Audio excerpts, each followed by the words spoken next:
네, 오늘 하나님의 말씀은 신약성경 249페이지 로마서 8장 1절로 2절까지 말씀입니다. 본문을 한번 읽고 말씀을 들으시면 감사하겠습니다. 이 시간 예배드리는 여러분에게 하나님께서 성령의 기름을 부어주시길 주님의 이름으로 축복합니다. 오늘은 생명의 성령이 나를 살립니다. 이런 제목으로 함께 은혜를 나누겠습니다. 8월 15일이 우리나라가 36년 일제 식민지 치하에서 해방을 얻은 광복절이었죠. 자유와 해방을 얻은 그날 얼마나 기뻤을까요? 지금 우리가 자유 대한민국에서 살고 있다는 것이 정말 감사한 일입니다. 그런데 여러분, 우리가 진정한 자유와 해방의 기쁨을 누리고 있는가? 깊이 한번 생각해 볼 필요가 있습니다. 우리의 삶에 진정한 자유가 있는가? 몸은 자유한 것 같은데 아직도 우리의 마음과 우리의 영혼은, 우리의 삶은 자유하지 못합니다. 그 이유가 뭘까? 바로 죄에 사로잡혀 있기 때문에 그렇습니다. 죄에 묶여 있는 거예요. 이렇게 진정한 자유를 누리지 못하는 우리에게 오늘 성경은 말씀합니다. 그러므로 이제 그리스도 예수 안에 있는 자에게는 결코 정죄함이 없나니. 아멘. 이 정죄라는 말은 너는 죄인이다, 단죄하는 거죠. 그렇게 정죄된 인간은 단절, 노예, 죽음의 상태가 됩니다. 정죄된 인간은 하나님으로부터 단절되어서 아무리 하나님을 불러도 들을 수가 없어요. 아무리 하나님을 찾아도 만날 수가 없어요. 철저하게 하나님으로부터 소외되고 버림받은 존재인 겁니다. 그래서 정죄된 인간은 하나님과 무관하게 자기 마음대로 자기 욕망을 향해 살아가는 인생이에요. 그러나 자기 마음대로 살고 자기 마음대로 행한다고 하지만 실상은 죄의 법을 따르는 죄의 노예일 뿐이에요. 죄의 노예로 살아가는 인간의 종말은 죽음입니다. 정죄된 너는 죄인이라고 정죄된 인간의 마지막은 다시는 생명을 맛볼 수 없는 영원한 죽음입니다. 그런데 하나님은 그 정죄된 인간 예수 그리스도 안으로 불러주셨어요. 구세주 예수 안으로 불러주셨어요. 그리고 이제 그리스도 예수 안에 있는 자에게, 구주 예수 그리스도 안에 있는 자에게는 결코 정죄함이 없다고 선언하셨습니다. 왜냐하면 예수님이 우리의 모든 과거, 현재, 미래의 죄를 다 십자가에 짊어지시고 돌아가셨기 때문에, 예수님이 우리의 죄를 다 담당하시고 우리의 죄를 다 사해 주셨기 때문에, 그러니까 그리스도 예수 안에 있는 자에게는 결코 이제는 하나님으로부터 단절도, 죄의 법을 따르는 노예도, 그리고 비참한 종말인 죽음도 없다는 거죠. 그래서 그리스도 예수 안에 있는 한 하나님과 언제나 동거하게 되는 거예요. 함께 하게 되는 거예요. 그래서 하나님께 기도하면 하나님께서 들어주시고, 우리가 아파하고 우리가 고통스러워하면 하나님이 오셔서 위로해 주시고, 우리가 하나님을 찾으면 하나님께서 말씀하여 주시고 만나 주시고, 뿐만 아니라 그리스도 예수 안에 있는 한 이제는 죄로부터 해방된 존재, 진정한 자유인으로 살아가게 되는 것입니다.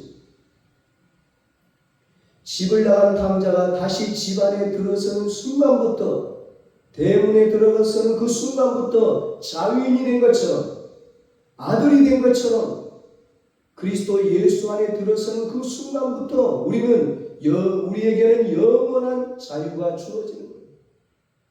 하나님 자녀의 권세를 가지고 살아가는 거예요. 자유인에게는 이제 죽음의 형벌이 없습니다. 그리스도 예수 안에 있는 한 우리에게 주어지는 것은 이제는 죽음의 형벌이 아니라 영원한 생명입니다. 물론 죄악 많은 이 세상 살아가다 보면 우리의 삶이 완벽하게 의롭고 거룩할 수가 없죠.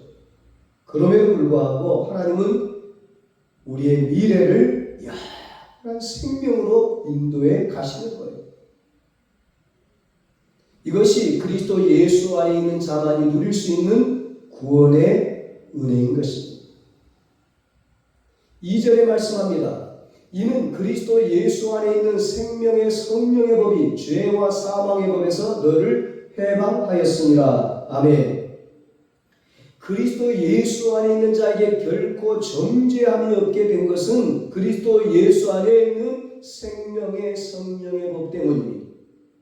생명의 성령의 법이 죄와 사망의 법으로부터 여러분을 해방하였기 때문입니다. 본래 인간은 평생 죄를 범하면서 죽음을 기다리는 그런 삶을 살아가는 거예요. 거기는 누구도 예외가 없어요. 태어나면서부터 무덤에 이르기까지 인간이 단 한순간도 벗어날 수 없는 것이 바로 이 죄와 사망의 법입니다. 물질과 권력과 명예로 내 삶을 아무리 화려하게 치장한다 할지라도 그의 삶은 결국 죄와 사망의 법을 따라가는 삶이에요. 그러나 하나님은 그 죄와 사망의 법에서 우리를 그리스도 예수 안으로 불러주셨습니다. 일평생 죽음의 길을 가던 우리를 살려주셨습니다. 하나님의 영이신 성령의 법으로 살려주셨습니다. 그래서 성령은 생명의 성령이십니다. 살리시는 영이에요. 우리가 흔히들 성령하면 바람, 불, 지진 이렇게 막 초자연 현상으로 인식을 하잖아요. 성령 충만한 삶은 방언이나 예언, 신유의 능력 같은 그런 신비로운 은사를 받는 것으로 알고 있는 경우가 많아요. 그래서 초자연적인 성령 체험이나 은사 체험을 신앙의 1순위로 여기는 사람들도 있어요. 물론 성령의 역사는 초자연적이죠. 우리 인간이 행할 수 없는 일들을 하는 거죠.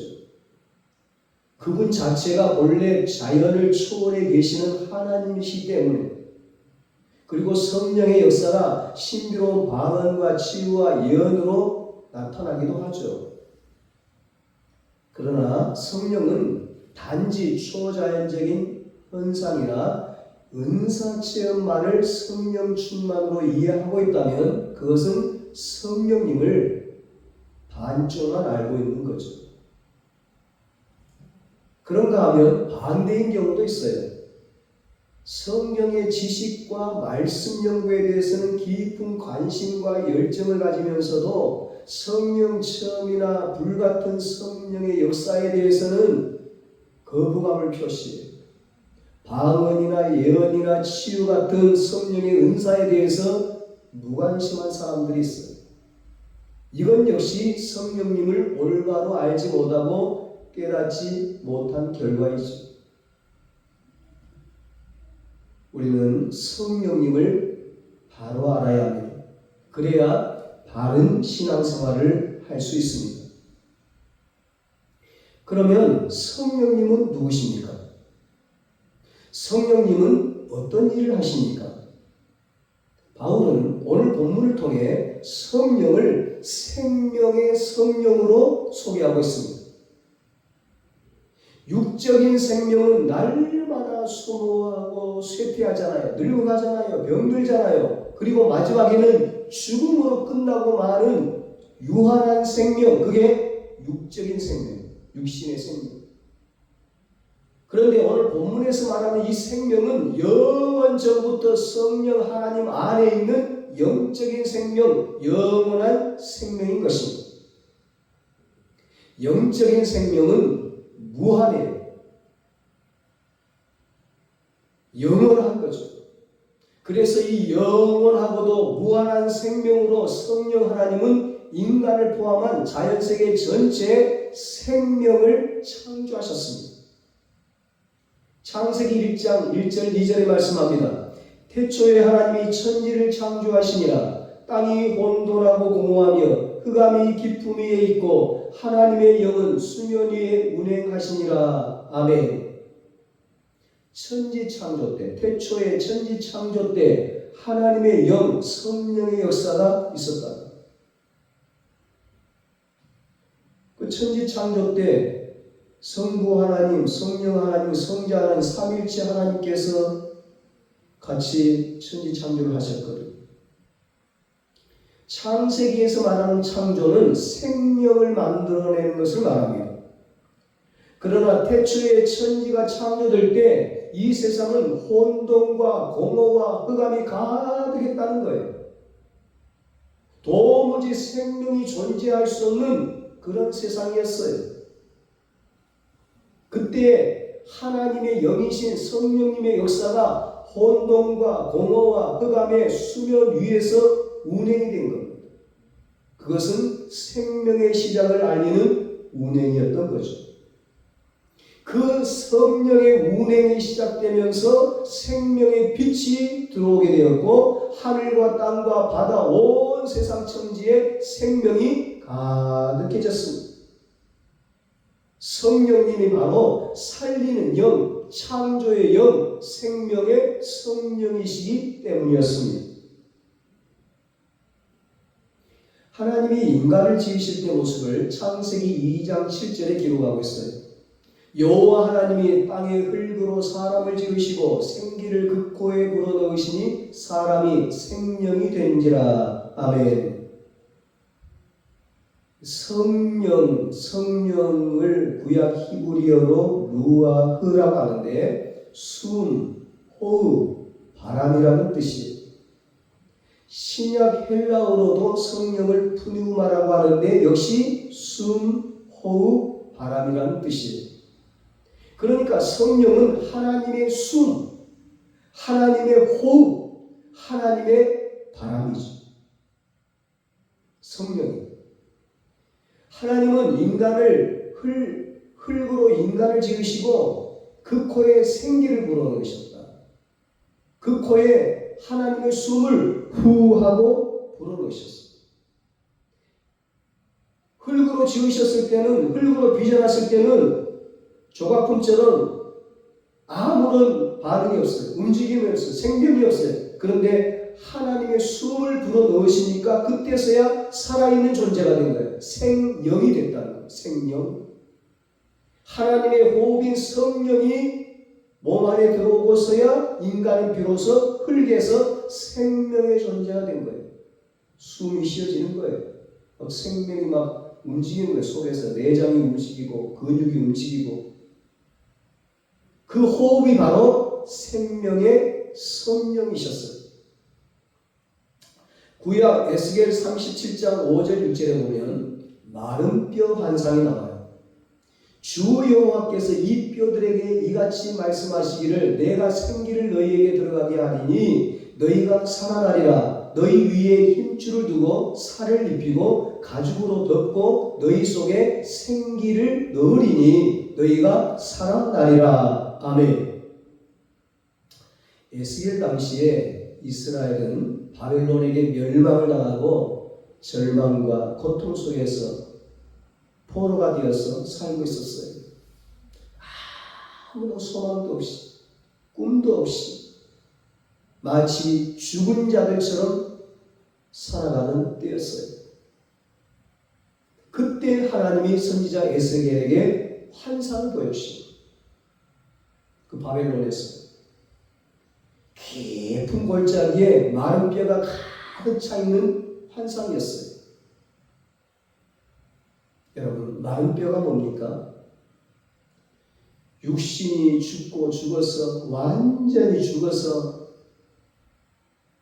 살도 다 흙으로 돌아가 버리고 피도 한 방울도 남아있지 않아. 완전히 죽음의 상태를 보여주는 게 마른.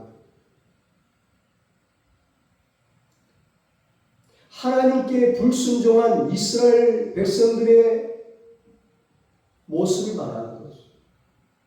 이스라엘의 모습, 우상 숭배하고 하나님을 경외하지 않고 하나님 말씀에 불순종하다가 나라가 망하고 예루살렘 성전이 무너지고 다 포로로 끌려가고 참으로 지옥 같은 삶을 살고 있는 그 상태, 그게 바로 이스라엘의 모습, 마른 뼈와 같은 모습이라는 거죠. 완전히 살아있는 것처럼 보이지만 완전히 죽은 마른 뼈와 같은 거예요.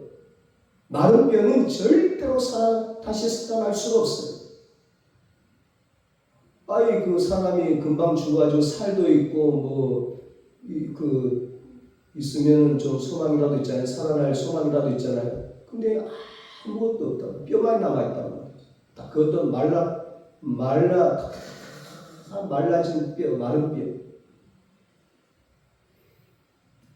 그런데 그 마른 뼈에 하나님의 생기가 들어가는 거예요. 하나님의 생기가.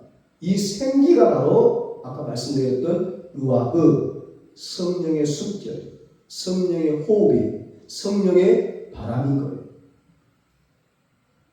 그 생기가 들어가니까 마른 뼈에 힘줄이 생기고 살이 막 붙게 되고 가죽이 막 덮이고 그러더니 마른 뼈가 막 살아나는 겁니다. 그 마른 뼈가 막 사람이 되는 거예요. 그 마른 뼈들이 살아나가지고 큰 군대를 이루어냈어요. 도무지 살아날 수 없는 마른 뼈였지만 그 뼈에 불어온 그 바람이 생명의 성령이셨기 때문에 가능한 일이었던 거예요. 우리가 매주일 예배 때마다 고백하는 사도신경 가운데 이런 내용이 있죠. 나는 그의 유일하신 아들 우리 주 예수 그리스도를 믿습니다. 그는 성령으로 잉태되어 동정녀 마리아에게서 나시고 아멘. 예수님도 우리 사람과 마찬가지로 여인의 육신을 통해 이 땅에 오셨어요. 그런데 예수님은 인간의 몸은 빌리셨지만 인간의 생명을 힘입어 오신 게 아니에요. 부부 사이에서 온 게 아니에요. 마리아 여인의 몸만 빌리신 거예요. 성령으로 잉태되어 태어나신 거예요. 오직 생명의 성령을 힘입어 이 땅에 오셨어요. 예수님은. 그랬기에 십자가에서 죽으시고도 영원한 생명의 주님으로 다시 부활하실 수가 있었던 겁니다. 그 예수님 안에 생명의 성령이 함께 계셨기 때문에. 요한복음 20장 21절 22절에 보면 예수님이 십자가에 못 박혀 돌아가시자 제자들이 방문을 꼭 걸어 잠그고 무서워가지고 두려워 떨고 있는 거예요. 밖에 나가지도 못해. 그때 부활하신 예수님이 나타나셔서 말씀하시는 거예요. 아버지께서 나를 보내신 것 같이 나도 너희를 보내노라. 이 말씀을 하시고 그들을 향하사 숨을 내쉬며 이르시되 성령을 받으라. 아멘. 부활하신 예수님께서 두려워 떨고 있는 제자들에게 나타나셔서 아버지가 나를 이 땅에 보내신 것 같이 나도 너희를 세상에 보내노라 말씀하십니다. 그러면서 그냥 보내는 것이 아니라 그냥 보내면 두려워 떠니까 그냥 보내면 실패하니까 그냥 보내면 복음도 전할 수 없으니까 제자들 향해 숨을 내쉬면서 성령을 받으라 말씀하시는 거예요. 예수님은 당신이 성령을 힘입어 이 땅에 오셨듯이 제자들도 성령을 힘입고 나가야 된다. 성령을 힘입고 세상으로 나가야 승리한다는 거예요. 담대하게 복음을 예수님처럼 전할 수 있다. 여러분, 제자들이 누굽니까? 예수님 3년 공생기간 동안 3년 동안 예수님과 같이 다니면서 예수님의 말씀을 듣고 예수님이 행하신 기적과 기사를 생생하게 목격했던 자들 아닙니까?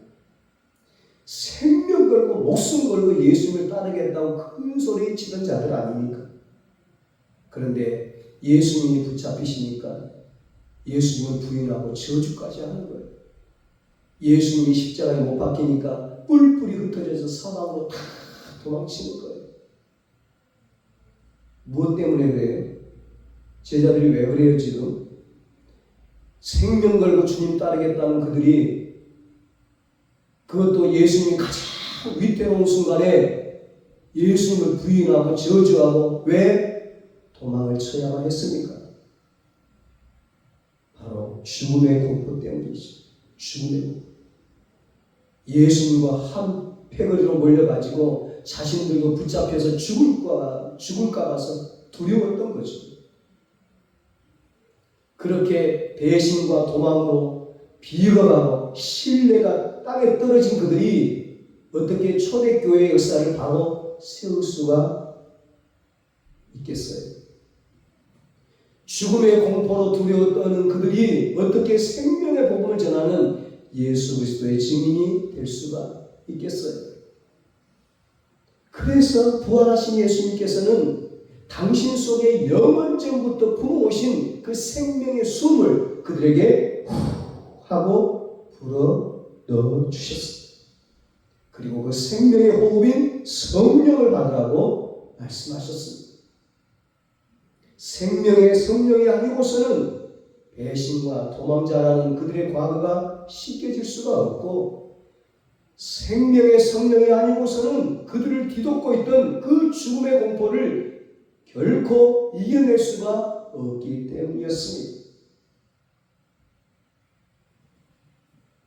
그리고 그 이후에 마침내 오순절 마가의 다락방에 성령의 새바람이 불어왔습니다.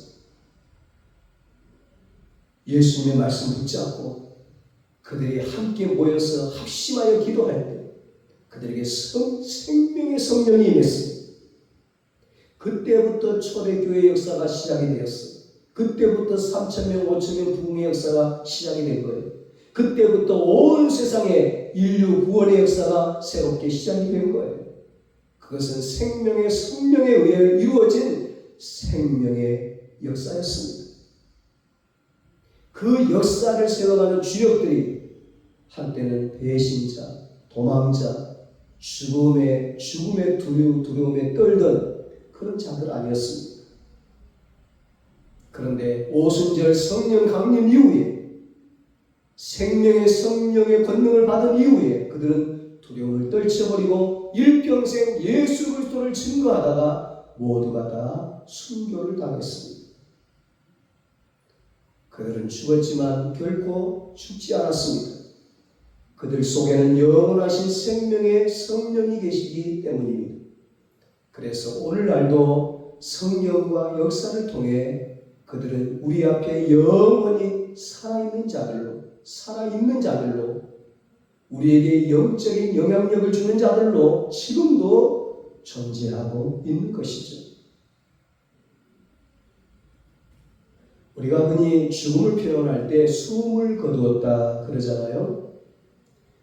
우리가 내쉰 숨을 다시 들이마시지 못하는 게 죽음이기 때문에 숨을 거두었다고 하는 표현은 아주 성경적인 표현이죠. 그런데 죽음을 당하는 자가 스스로 자신의 숨을 거둘 수가 있겠습니까? 없어요. 자살하는 것도요, 그게 자기가 스스로 숨을 거두는 게 아니에요. 누군가 그의 숨을 거두어 갔기에 그가 죽은 거예요. 그렇다면 누가 그 숨을 거두어 가겠습니까? 그 숨을 주신 분이 거두어 가시는 거예요. 그 숨을 주신 하나님만이 그 숨을 거두어 가실 수가 있는 거예요. 생사화복, 죽고 사는 것이 하나님 손에 달려 있는 것입니다. 하나님이 흙으로 인간을 지으시고 그 코에 숨을 불어넣으신 그 숨이야말로 인간을 살아있는 인간, 인간다운 인간으로 만드는 생명의 성령입니다. 그 생명의 숨은 영원하고도 무한한 하나님의 호흡입니다. 그래서 인간은 본래 영원한 존재로 지어졌던 거예요. 그리고 하나님께서 에덴 동산에 선악과를 세우시고 말씀하셨어요. 선악을 알게 하는 나무는 먹지 마라. 이 동산에 있는 모든 거 다 가져라. 모든 열매 다 먹어라. 모든 음식 다 먹어라. 그런데 선악을 알게 하는 나무는 먹지 마라. 그 얘기는 뭐예요? 내 말에 순종해라. 너희들이 먹는 날에는 반드시 죽으리라. 창세기 2장 17절. 그런데 이 인간들이 하나님의 명령을 어기고 하나님 말씀에 불순종하고 그 열매, 금단의 열매를 따먹고 말았잖아요. 그것으로 인간은 영원한 생명의 존재에서 반드시 죽어야 하는 존재가 된 거예요. 죽은 존재가 된 거예요.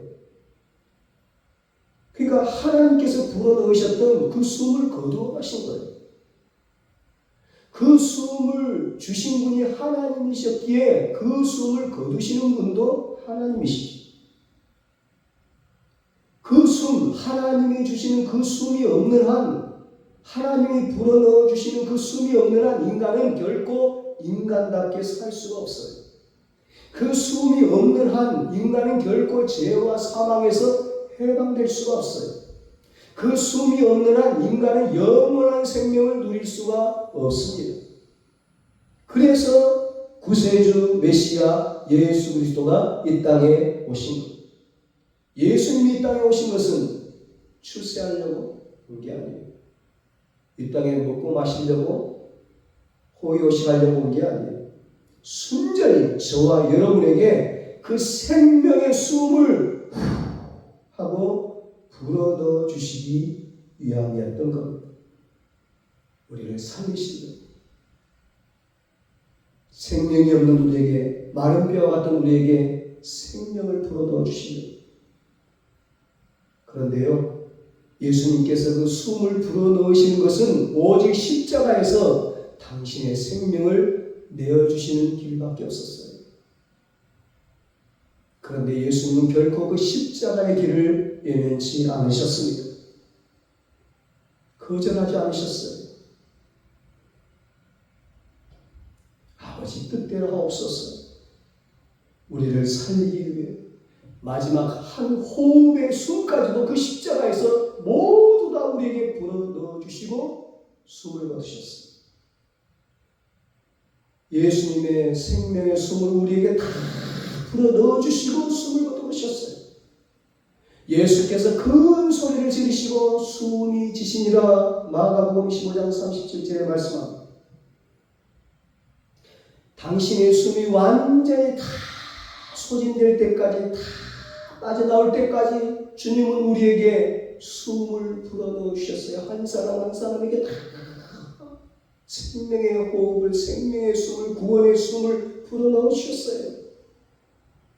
다시는 죽음이 없는 천국에서 영원히 살 수 있는 영생의 호흡을 불어넣어 주시고 십자가에서 운명하셨어요.